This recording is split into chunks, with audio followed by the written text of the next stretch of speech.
Dear students, इस video में हम बात करेंगे velocity time graph in uniform motion. पिछले वीडियो में हमने क्या पढ़ा था? वेलोसिटी की जगह पोजीशन टाइम ग्राफ था। अब बात करेंगे वेलोसिटी टाइम ग्राफ, वो भी किस केस में? यूनिफॉर्म मोशन के केस में। So dear students, uniform motion का मतलब यहाँ पर क्या है? ऑब्जेक्ट कांस्टेंट वेलोसिटी से मूव करता है। जैसे मैंने आपको पिछली वीडियो में बहुत सारे एग्जांपल बताए थे कि कांस्टेंट वेलोसिटी, जैसे मान लो कोई बस है, कोई ट्रेन है, 60 किलोमीटर पर आवर की स्पीड से चलती है। यदि वो हर घंटे में 60 किलोमीटर ही कवर करती है, इसका मतलब उसकी वेलोसिटी क्या है? कांस्टेंट।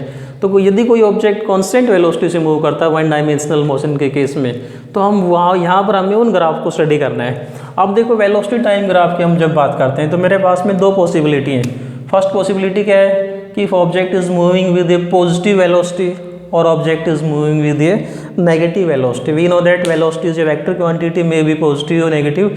ठीक है। सो यहाँ पर यदि हम पॉजिटिव वेलोसिटी की बात करते हैं तो पॉजिटिव वेलोसिटी का मतलब है object is moving along the direction of positive x axis. If negative velocity की बात करते हैं, means object is moving toward negative x axis. तो यहाँ पर हमारे पास में दो पॉसिबिलिटी हैं। अब देखो, पॉजिटिव वेलोसिटी की बात करते हैं। Suppose time T equal to 0, इसको हमने ओरिजिन मान लिया। यहाँ से टाइम टी इक्वल टू 0 पे वाई एक्सिस के अलोंग हमने क्या ले रखा है? वेलोसिटी। और एक्स एक्सिस के अलोंग क्या है? टाइम। सो देखो, यदि हम बात करते हैं कि suppose this is the given velocity, कि ऑब्जेक्ट की जो इनिशियल वेलोसिटी है वो ये है। इसको हम कुछ भी नाम दे दें, यू वी, जो भी हमारे समझ में आए वो मान लेते हैं कि ये इनिशियल वेलोसिटी है। अब ऑब्जेक्ट यदि यूनिफॉर्म मोशन में है, इसका मतलब क्या होगा? टाइम के साथ में इसकी वेलोसिटी में कोई चेंज नहीं आएगा। तो वेलोसिटी टाइम ग्राफ क्या होगा? Velocity time graph is a straight line parallel to time axis. ये आ जाएगा हमारे पास में। पॉजिटिव वेलोसिटी के केस में velocity time graph is a straight line parallel to time axis. अब हम बात करते हैं नेगेटिव वेलोसिटी के लिए पोजीशन टाइम ग्राफ क्या होगा?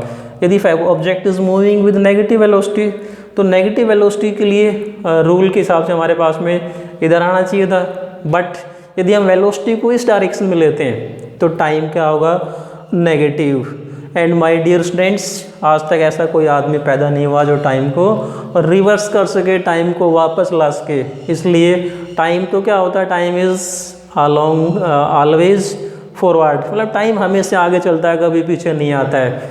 तो क्या होगा? हमें टाइम को उसी डायरेक्शन में लेना पड़ेगा। और नेगेटिव वेलोसिटी की बात करते हैं तो सपोज देन नेगेटिव वेलोसिटी के लिए जो ग्राफ है वो इस प्रकार से आएगा। ये जो डॉटेड लाइन है, इट रिप्रेजेंट्स नेगेटिव वेलोसिटी। सो ये तो आ गया हमारे पास में यूनिफॉर्म मोशन के केस में वेलोसिटी टाइम ग्राफ। अब इस वेलोसिटी टाइम ग्राफ की जो इम्पोर्टेंस है, इसकी इम्पोर्टेंस की बात करते हैं। What is the importance of velocity time graph? Dear students, अच्छे से समझ लेना इसको। यहाँ पर इस ग्राफ के ऊपर कई सारे न्यूमेरिकल कंपटीशन एग्जाम में आते हैं, इसलिए काफ़ी इंपॉर्टेंट बन जाता है। तो इसकी जो इम्पोर्टेंस को हम समझने के लिए क्या करते हैं, इस वेलोसिटी टाइम ग्राफ पे कहीं भी दो पॉइंट मान लेते हैं। Suppose this is point A, this is point B, and A से हम ये परपेंडिकुलर डाल देते हैं। सपोज यहाँ पर क्या मान लेता हूँ मैं? टाइम t1 परपेंडिकुलर डाला मैंने a1, यहाँ से हमने ये परपेंडिकुलर डाला, और ये जो टाइम है इसको मान लेता हूँ मैं t2, और इस परपेंडिकुलर को नाम दे देता हूँ bb1।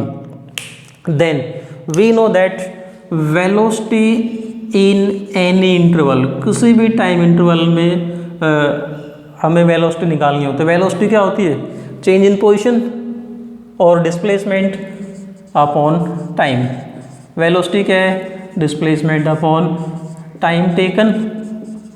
और यहाँ से यदि हम डिस्प्लेसमेंट निकाल लेंगे तो डिस्प्लेसमेंट क्या होगा? Velocity into time. So displacement यदि हम निकालना चाहते हैं तो कैसे आ जाएगा? वेलोसिटी को किससे मल्टीप्लाई कर देते हैं? टाइम इंटरवल से। वेलोसिटी इनटू टाइम इंटरवल या टाइम टेकन। सो यदि हम यहाँ पर हमारे पास में इस केस में ये जो टाइम इंटरवल है, ये वाला टाइम इंटरवल इतना इतना, यहाँ से यहाँ तक टोटल टाइम है t, और यहाँ से यहाँ तक का टाइम कितना है? t1। तो ये इंटरवल कितना बचेगा, इस पूरे टाइम में से ये टाइम घटा देंगे, इतना टाइम रह जाएगा, राइट। तो इस टाइम इंटरवल का नाम क्या होगा, A1 B1, ये बचा टाइम इंटरवल, राइट। और देखो वेलोसिटी हम सपोज इसको मैं नाम देता हूँ O and this is C। तो वेलोसिटी तो आप यूनिफॉर्म वेलोसिटी कांस्टेंट रहेगी, चाहे ये वाली वेलोसिटी मान लो, चाहे ये मान लो, चाहे ये मान लो, कोई सी भी मान लो। सो अगर मैं इस इंटरवल के अंदर डिस्प्लेसमेंट निकालना चाहता हूँ तो डिस्प्लेसमेंट क्या होगा, velocity is equal to A1, ये मान लेता हूँ मैं, कोई भी मान लो, A1 मान लो, OC मान लेते हैं, B1 मान लेते हैं, सेम रहनी है। इनटू में टाइम इंटरवल ये है हमारा, और टोटल T2, इसमें से T1 घटाएंगे तो क्या बचेगा, A1 B1। अब यदि हम डियर स्टूडेंट्स इस डायग्राम को ध्यान से देखें तो देखो